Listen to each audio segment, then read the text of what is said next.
Hey, what's going on everyone? Dave Hunt here from Crossrope, and I'm really excited to bring you the first video in a tutorial series. So one of the most satisfying things about learning jump rope is mastering the different skills that are really going to enhance your workouts and give you more benefits. Now today, we're going to get started with the basic jump, and I'm going to give you a detailed overview of each of the different technical aspects to help you build an amazing platform to maximize your jump rope training. Let's get started.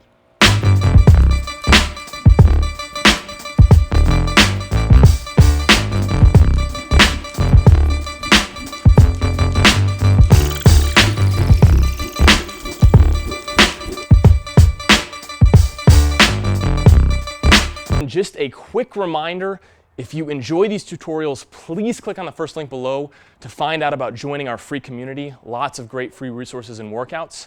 And all of the ropes that I use can be found at crossrope.com in the second link below.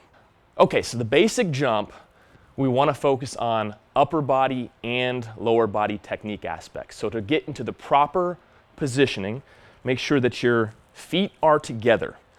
When your feet are together, it allows the greatest room for the arc to pass beneath your feet, as opposed to having them wide where the rope can actually get caught up on the outside of your foot. So put your feet together, slight knee bend, and then just start lightly bouncing up and down before you even get off the ground.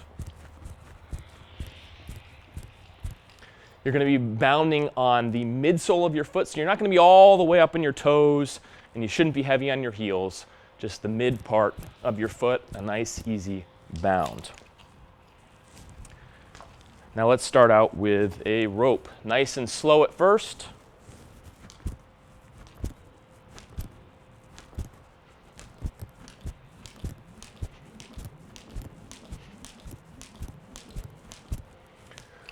So it's nice and easy. I don't have a lot of excess knee flexion. I'm not picking my feet really high up off the ground because that's going to cause a greater likelihood of injury to the soft tissue in your knees or in your ankles. So that's the bound, slow, controlled, and rhythmic. Now once you've got the bound down, I want you to consider your arm positioning. And it's very important that you start with a proper grip. And if you're using a heavy rope, you want to have your thumbs wrapped all the way around. If you're using a lighter rope, it's fine to what's called a flared grip, where your thumb is out and your wrists are in a more relaxed and loose position. Now I'm jumping with a heavy rope today, so I'm going to wrap my hands around. I'm going to position them within 6 to 12 inches of my hips. And you can see from a side profile here, my elbows are tucked back, my shoulder blades are back, and my hands are in line with the plane of my body. They're not out here, and they're not behind my body.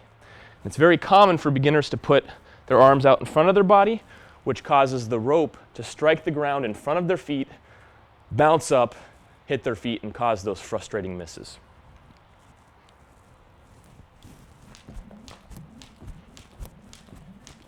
You can see when I'm jumping, my arms are relaxed. I've still got that nice bound. My wrists are 6 to 12 inches at hip height, and they're in line with the plane of my body. So, two final things. The first one is the method by which the rope is rotated. And it's very common for new jumpers to feel that they need to use a lot of arm movement in order to get that rope rotating around. So they're rotating from their shoulders or from their elbows.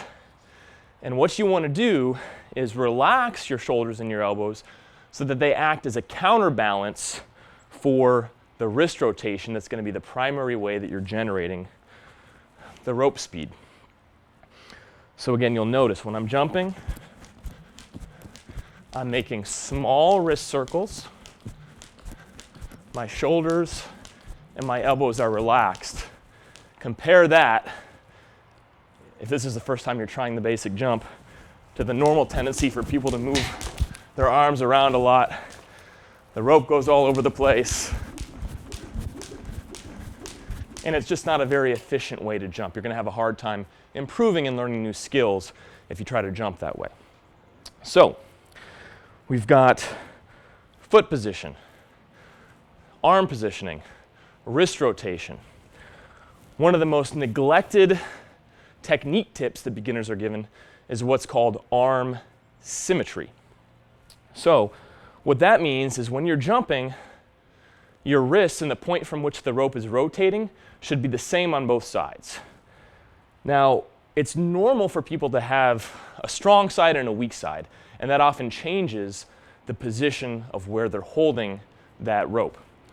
So an asymmetric jump might have the right arm out wider than the left arm, or the left arm wider than the right, or it could even be one higher than the other, or one further out in front, or further behind than the other. What happens is that disrupts the natural symmetric arc of the rope. So as I'm jumping here, if I've got one of my arms out to the side, you can see the rope arc starts to move to the right side and it's going to hit my left foot. On the other side, the rope arc gets disrupted and shifts to the left. So when you're practicing the basic jump, if you can do it in front of a mirror, it's not vain. It's just going to help you coach yourself to practice the right techniques and make sure that that rope arc is passing symmetrically above your head and below your feet. Now, if you're having a hard time getting the rhythm down on the basic jump, I would encourage you to consider using a heavier rope. This is a 1-pound rope. A heavy rope makes it much easier to feel where the rope is relative to your body and to really master rope control. And rope control is the key to everything. So you have to start with the basic jump, nice easy bound, hands in the right position, rotate with your wrists, relax, make sure your arms are symmetric, and slow it down to develop that rhythm until you're comfortable, and that will set an excellent platform upon which to learn the rest of the jump rope skills. I hope you enjoyed that tutorial. Again, you can find lots of great free resources, workouts, and challenges at that first link below. So go ahead and join our community, and I'll see you on the inside.